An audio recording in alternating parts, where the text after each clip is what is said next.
Pinakamamahal at mapagkalingang Diyos, kami ay nagpapakumbaba at nagdarasal sa iyo sa harap ng banta ng superbagyong uwan.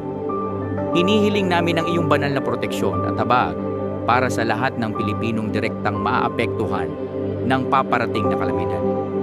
Bantayan mo po ang bawat pamilya, lalo na ang mga nasa marupok na lugar, ang matatanda, ang may kapansanan, ang mga bata, at ang mga may sakit. Nawa ay maging matibay ang kanilang mga tahanan at ligtas ang kanilang mga kanlungan. Bigyan mo po sila ng lakas ng loob at pananampalataya upang harapin ang unos na ito. Hiling din namin ang karunungan para sa mga pinuno ng bayan at mga autoridad sa kalamidad upang magawa nila ang tamang desisyon at agarang paghahanda para sa lahat.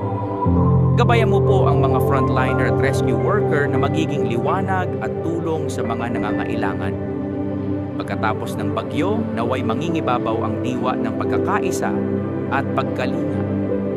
Pagalingin mo po ang anumang pinsala at muli kaming ibangon ng may mas matibay na pag-asa.